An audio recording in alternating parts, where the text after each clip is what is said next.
Hello, everyone. Here with you today for an overhead press form school video. This is a movement pattern we see in workouts quite often.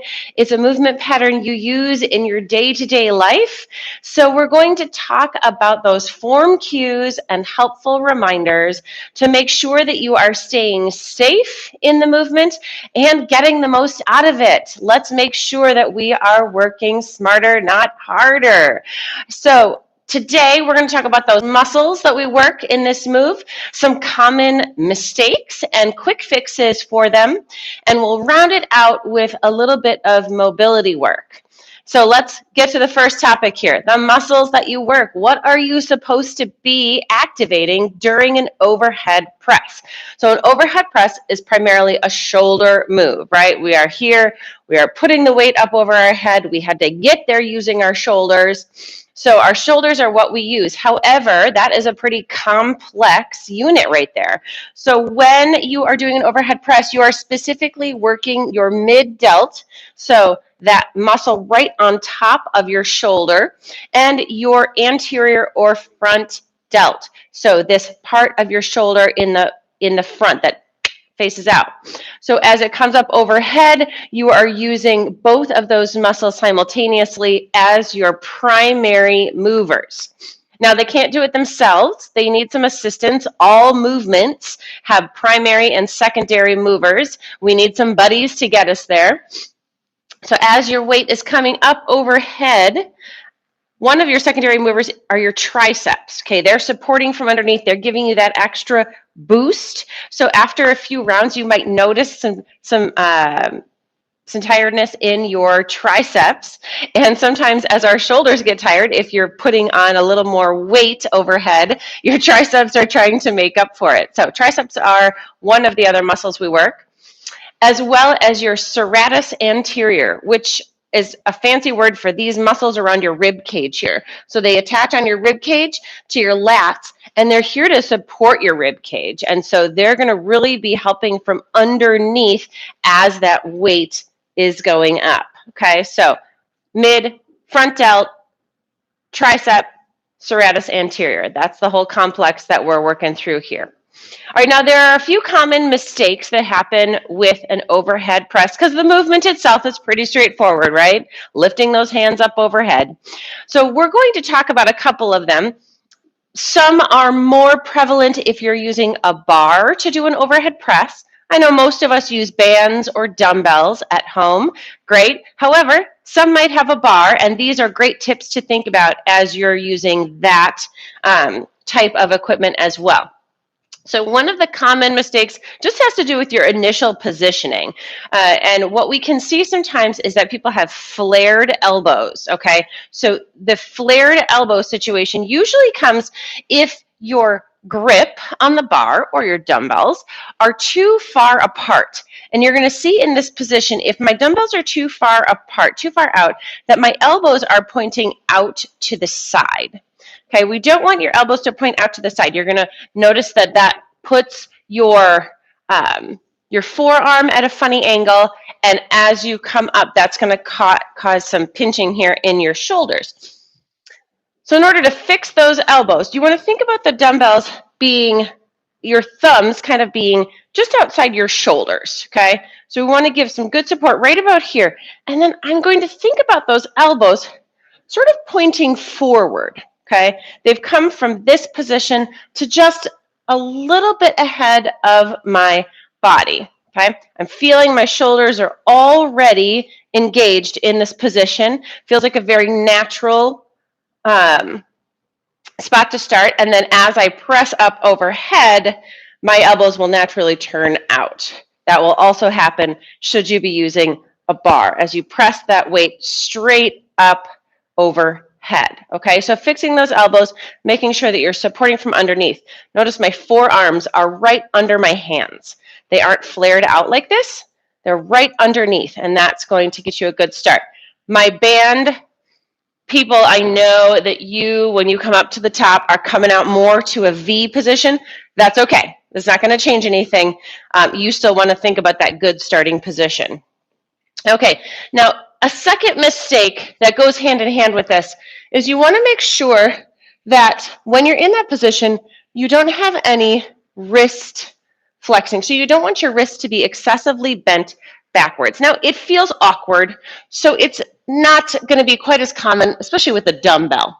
But you want to make sure that your wrist is nice and solid. You've got your forearms underneath, and you want to be one solid line from elbow to wrist there, obviously with a little bit of fluctuation, but we just don't want to see this big bend backwards, okay? So you want more power and less strain by making sure that you're nice and stacked up, okay? So elbows flared, wrists bent. These are two of the common things that we see with an overhead press. Now, we got to get the weight up overhead. So let's talk about what happens and a mistake we see sometimes when the weight comes up overhead.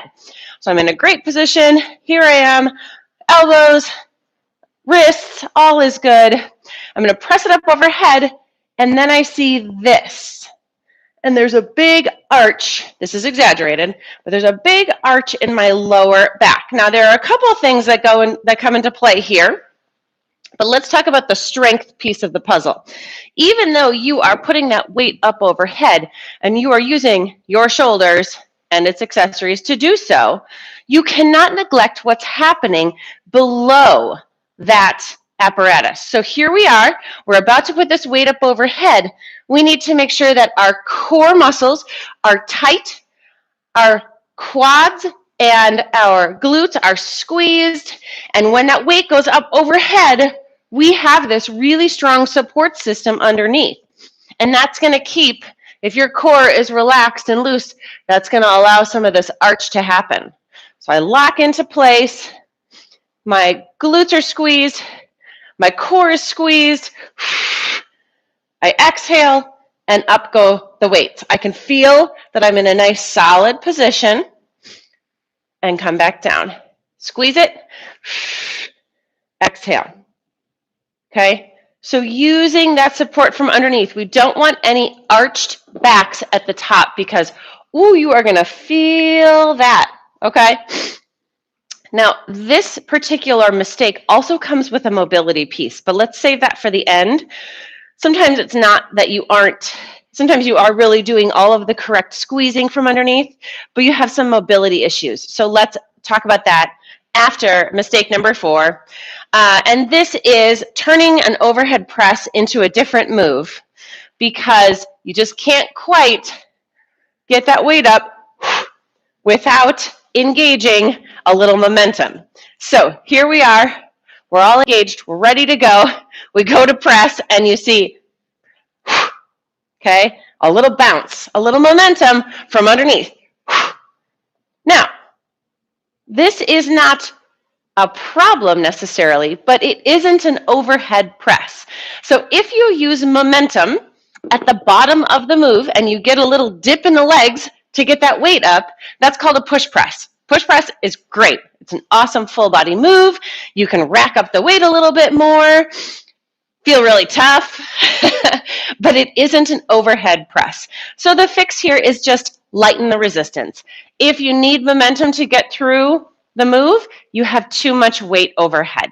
That's okay. Take it down a notch. Do a few extra reps as you build up that resistance and you build up your strength, and then go ahead and try the heavier one. If you want to program a push press into your workout, grab those heavier weights, give that little at the bottom, and get the weight up overhead. But if you are strictly doing an overhead press, you want to make sure that your bottom is nice and braced, and you can do that press with a strong exhale as you push, and make sure that your lower body is pretty quiet, aside from being tight.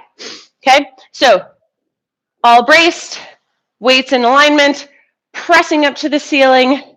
If you have a bar in particular, you're going to feel a little kind of, or a band actually, this, you really feel this too. You're going to feel a little pop through at the bottom where your head comes out a little bit, and then reset and start over.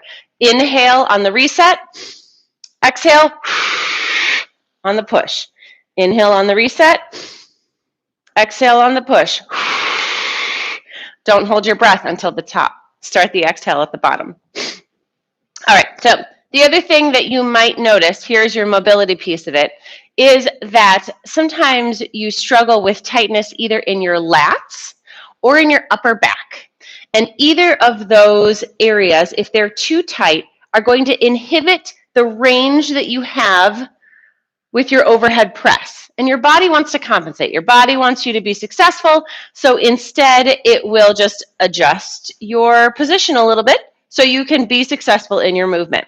So let's say you've got some lat tightness, all right? So you're a little bit snug under here. As you press up, your body can't quite go straight up. So what it does instead is it arches your back so that you can put yourself in alignment. It then shortens that space, keeps those lats nice and tight. And again, then you're going to get that arch in your lower back. So if you have some lat tightness, a foam roller can be really helpful. You're going to put that roller right on your lat, and you can roll just kind of laterally on it, or you can roll it up and down on that spot, just gently. You don't want to put a ton of pressure on it. But if you do a little bit of foam rolling right before you're going to do an overhead press, you will notice that it releases those muscles and allows for more flexibility through your lats. Okay, so foam rolling can be really helpful. Another area that you might notice some tightness is in your upper back.